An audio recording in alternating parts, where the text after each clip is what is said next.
O mundo todo está vivendo em um momento muito triste e delicado. E certamente todas as pessoas querem coisas boas e positivas sobre as próprias vidas. E está surgindo um movimento que está pedindo ajuda, que está pedindo coisas boas para o universo. Pessoas que estão desejando que o universo traga coisas boas sobre as suas vidas. E é sobre isso que nós vamos falar neste vídeo de hoje. Mais uma vez eu quero te agradecer pela sua companhia. Seja bem-vindo ao canal A Lâmpada para os Meus Pés.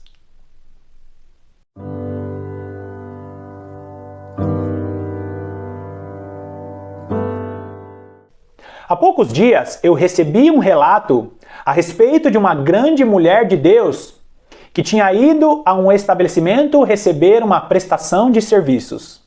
E quando ela chega no estabelecimento, ela vê ali a pessoa que estava atendendo ela com várias imagens de vários segmentos religiosos ali naquele estabelecimento. E a pessoa conhecia essa grande mulher de Deus e logo ela justificou: olha, não tem nada de maligno ou nada de ruim nessas imagens. Mas essas imagens, elas estão aí para emanar uma energia boa e para que o universo traga coisas boas para este ambiente. E essa ideia de que nós podemos provocar uma reação do universo e atrair coisas boas, ela não é uma ideia nova. Vai lá comigo em Atos dos Apóstolos, capítulo 17. Olha só o que diz o versículo 18. E alguns dos filósofos epicureus e estoicos contendiam com ele, havendo quem perguntasse: que quer dizer esse tagarela? E outros: parece pregador de estranhos deuses, pois pregava a Jesus e a ressurreição. Aqui, no texto bíblico, o apóstolo Paulo está caminhando pela cidade de Atenas.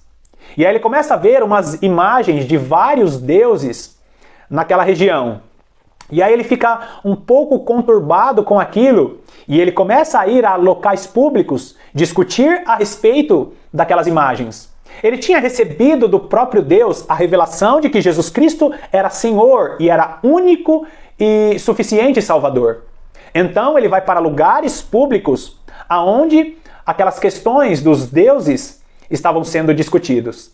E ali, quando o apóstolo Paulo está nessas discussões, esse texto que eu acabei de ler fala que ele estava no meio de filósofos epicureus e estoicos. E essas duas classes de estoicos e epicureus, e isso é muito curioso, porque essas duas classes não eram classes de pessoas religiosas. Eles acreditavam nos filósofos antigos, eles acreditavam naquelas discussões filosóficas, e ali o apóstolo Paulo começa a discutir a respeito de filosofia e a respeito daquilo que Deus tinha colocado no coração dele. E nós vemos que desde essa época, na verdade até um pouco antes da época do apóstolo Paulo, 500, 600 anos antes da época do apóstolo Paulo, já era discutido a respeito do que o universo podia fazer pela vida das pessoas. Esses dois grupos de pessoas, os epicureus e os estoicos, acreditavam que tudo aquilo que nós vivíamos poderia ser algo que o universo estivesse transmitindo para nós. Olha só algumas ideias dos estoicos e dos epicureus. Os estoicos acreditavam que tudo o que acontece ao nosso redor, de acordo com a lei de causa e efeito. Sabe aquela história de aquilo que você faz, você vai colher? Os estoicos e os epicureus acreditavam que tudo o que acontece ao nosso redor era de acordo com a lei da causa e do efeito. Outra coisa que eles acreditavam também é a respeito de que toda pessoa precisa ser boa e que precisa ser virtuosa. Sendo assim, se você é uma pessoa boa e virtuosa, o universo conspirará ao seu favor. Eles também acreditavam que o universo é governado por uma razão universal e natural, que seria algo, uma espécie de divindade. É como se uma energia governasse o universo de uma maneira natural. E o apóstolo Paulo começa a discutir com aqueles homens, sabendo que esses dois grupos não eram grupos religiosos. Eles acreditavam na lei da causa e efeito. Eles não acreditavam em uma divindade em específico, mas eles acreditavam que as suas ações e as suas atitudes iam conspirar em favor deles. Muitos daqueles que viviam em Atenas eram religiosos e serviam aos deuses atenienses. Inclusive, tem a mitologia grega com os seus deuses. Chega um determinado momento dessa discussão que o apóstolo Paulo está falando com esses dois grupos que não eram religiosos e também com pessoas que eram religiosas e acreditavam em vários deuses. Mas eu quero que você se atente comigo especificamente nesses dois grupos que eu acabei de citar, os epicureus e os estoicos, que eram homens que acreditavam numa força, numa energia que vinha do universo. Vamos lá comigo então, continua aí, Atos capítulo 17, olha o versículo 19. Então, tomando-o consigo, o levaram ao Areópago, dizendo: poderemos saber que nova doutrina é essa que ensinas? Posto que nos trazes aos ouvidos coisas estranhas, queremos saber o que vem a ser isso. Pois todos os de Atenas e os estrangeiros, os residentes, de outra coisa não cuidavam, senão dizer ou ouvir as últimas novidades. Então eles eram acostumados a discutir, a falar sobre diversos assuntos. Agora, vai lá no versículo 24. O Deus que fez o mundo, já é o apóstolo Paulo falando, o Deus que fez o mundo e tudo o que nele existe, sendo ele Senhor do céu e da terra, não habita em santuários feitos por mãos humanas. Nem é servido por mãos humanas como se de alguma coisa precisasse, pois ele mesmo é quem todos dá vida, respiração e tudo mais. Agora o versículo 26. De um só fez toda a raça humana para habitar sobre toda a face da terra, havendo fixado os tempos previamente estabelecidos e os limites da sua habitação. Pois nele vivemos e nos movemos e existimos, como alguns dos vossos poetas têm dito, porque dele também somos geração. Aqui no versículo 28, o apóstolo Paulo finaliza citando um filósofo, citando um poeta, mostrando ali para os epicureus, os estoicos e para todos aqueles atenienses de que ele entendia a respeito do que estava sendo discutido. Só que é muito curioso você avaliar, o versículo 26, porque ele diz assim: havendo fixado os tempos previamente estabelecidos e os limites da sua habitação. Aqui ele está falando diretamente com os dois grupos, os estoicos e os epicureus, porque, como eu falei, eles acreditavam em uma energia que emanava do universo.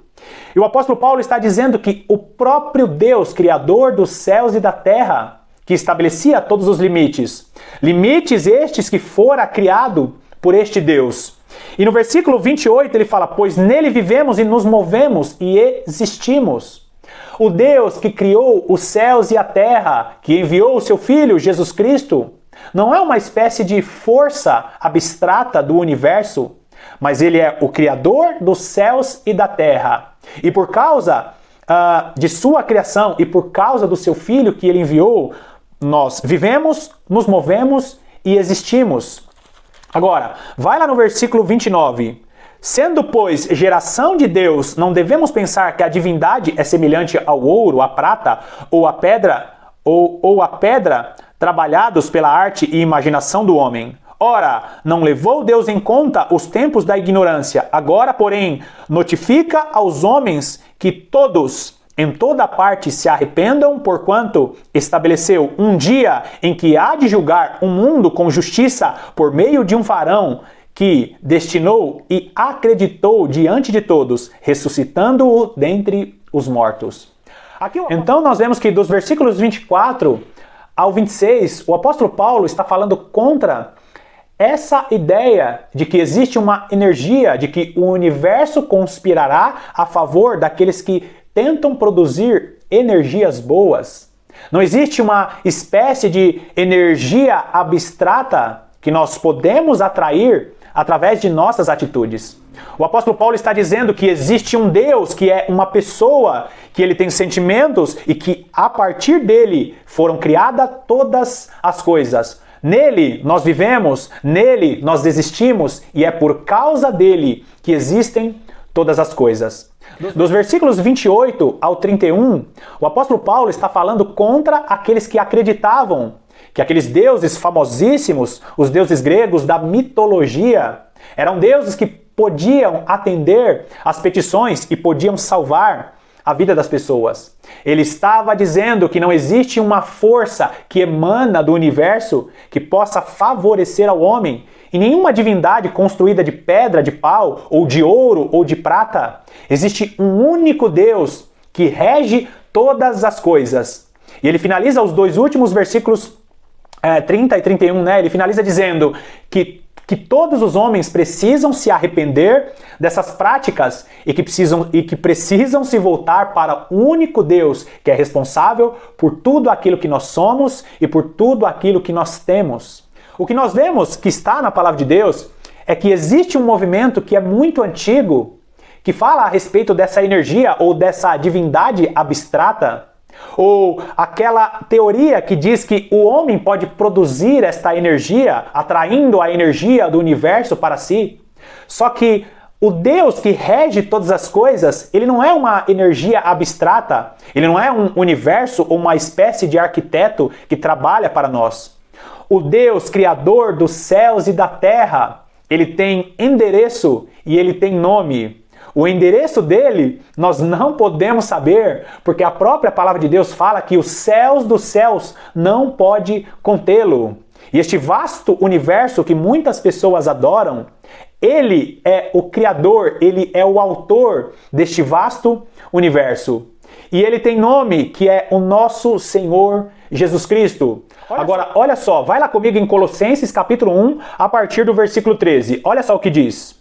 E ele nos libertou do império das trevas e nos transportou para o reino do Filho do seu amor, no qual temos a redenção, a remissão dos nossos pecados.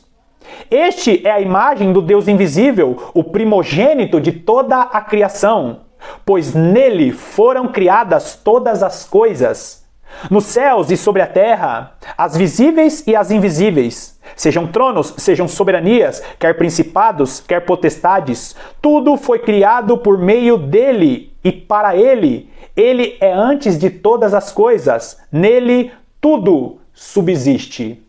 Então, nós vemos aqui que o nosso Deus, ele tem nome.